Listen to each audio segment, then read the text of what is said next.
Hello, everyone, and welcome into Senior Living Live. My name is Melissa, and today I am joined by the wonderful Susan Robbins. Susan, good to see you. How are you?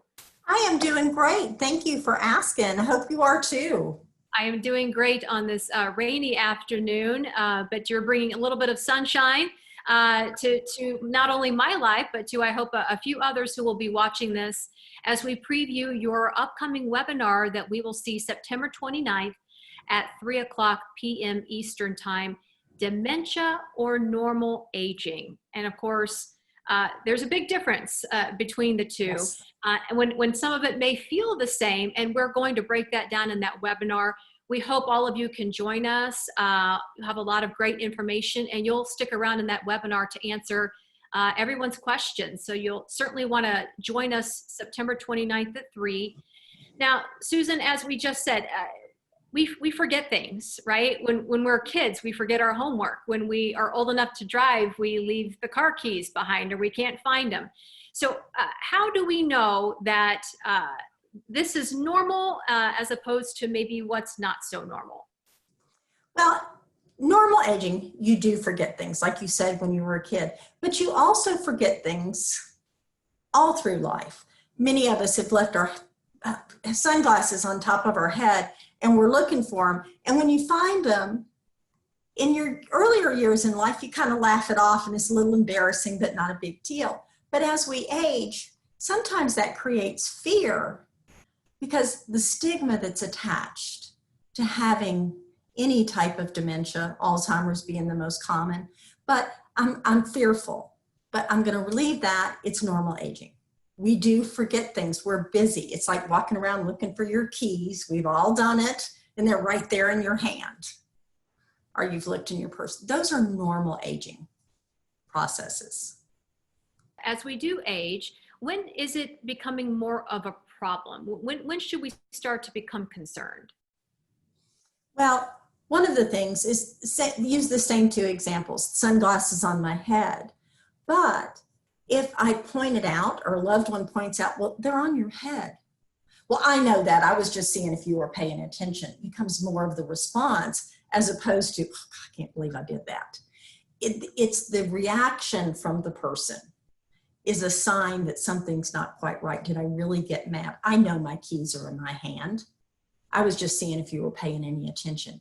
I find excuses for things that you used to just find humorous or maybe embarrassing, depending on your personality. But your change in response to things is one of those things that makes you really be concerned. So if someone's watching this or they watch your webinar and they start to notice some of these things about themselves or about loved ones, what's sort of the next step that they can take? So we need to start to watch for more things going on, some of those things, because personality changes is one of the things, but day-to-day life becomes more difficult for somebody living with dementia. So we want to watch out for things. If you go to your loved one's house and the refrigerator has a lot of expired food in it, now that's not to say that we all haven't had something turn green in the back of the refrigerator. But when the majority of the things are that way, or they become extremely upset with you if you try to throw something out, or even that you've pointed it out. It becomes embarrassing to them and they get frustrated and angry and I'm going to eat that. What's wrong with you? It's still good. Or you notice they're not taking their medications or they need help putting it in the Monday, Tuesday, Wednesday thing. Many times people, that's okay to use the Monday, Tuesday, Wednesday thing. That's normal aging, especially if you're taking multiple things. But if you can't fill the Monday, Tuesday, Wednesday thing yourself, or a loved one is not able to do it correctly without your assistance, that might be a sign that there's some memory loss and some attention to detail deficits going on, which are early signs of dementia. And you may need some intervention there to help them. Yeah, and what's sort of the age range we're looking at here, where people start to see signs and those signs are related to maybe early onset dementia? But at 75, it can happen. You can start to see things. We are seeing people younger and younger, frontal temporal lobe dementias happen earlier, and safety becomes a big issue with those folks. But 75 is usually the start of where dementia starts to really affect someone's life. But it can happen much earlier. Gotcha. You gave some great examples, Susan, of sort of things that we can really look for without even having to speak to the person. You can go look in the refrigerator. You can look at their medication. Are they taking the medication? I know in our earlier chat, you mentioned checking the mail. What are some other sort of checklist items that somebody can take with them and go to see their loved one if they fear this is early onset dementia? Well, like you brought back up, are they paying their bills? Are they getting their mail? Is it just cluttered all over the house? Normally somebody is very neat and all of a sudden their home is not so neat. There's little piles of things. Hygiene is a big one. You know, I may not remember to shower because I got dressed and I think I've already showered, so I won't shower. Or I don't want to go get my hair done. Or I insist on going getting it done 2 or 3 times a week. It's a change in my normal patterns are what you want to look for. And maybe my clothes don't match anymore. You know, I'm not dressing. I was always very neat. And now all of a sudden, nothing matches and I just don't care. Whereas before, when I knew you were coming over, now you might catch me that way, any of us. But if I know you're coming and I haven't made the effort to be presentable, and that was always how I behaved in the past, that's important.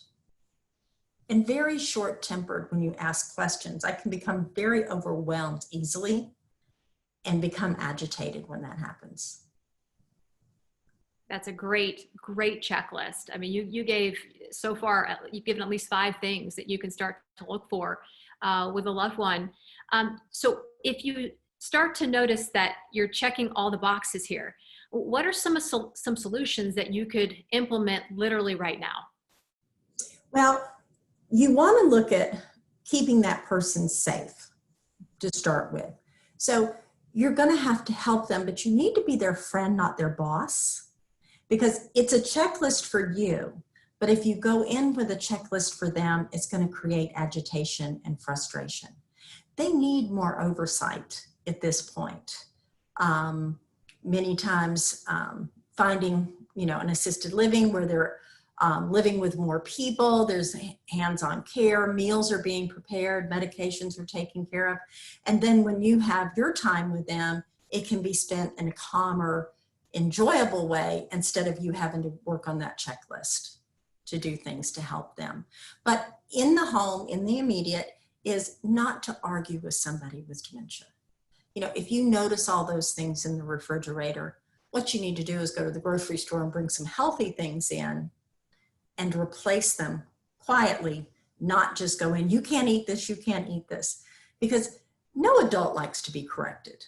And if I've got dementia, I'm going to become combative or angry or withdrawn because you've hurt my feelings and I'm struggling to stay that adult that I know I am.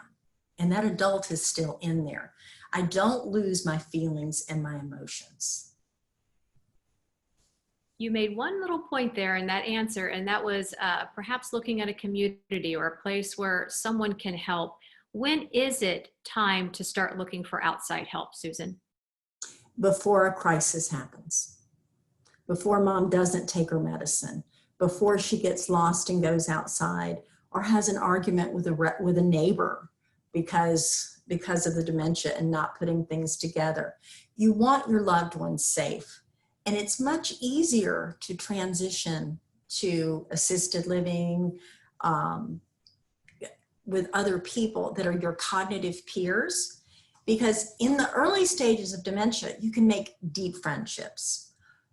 People living with dementia are attracted to people that are on the same dementia cognitive level that they are, because they don't have to keep their guard up in front of people. So with that person, so they become really good friends, so they can make those friendships and those bonds. They still make them even in the later stages if somebody has been home longer, but it's a much deeper level. It also gives the staff a chance to really get to know your loved one and what their habits are and what their specific needs are, so that they can make that transition more comfortable for them.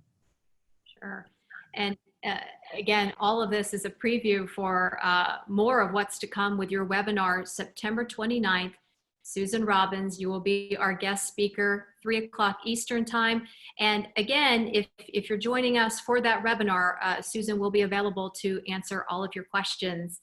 And if you happen to catch part of it and want to watch all of it, you can check out the archives on www.seniorlivinglive.com. So Susan, we really appreciate your time today, and certainly looking forward to this, this webinar, which I know will have a lot of excellent information and will certainly help those who are watching. Thank you so much.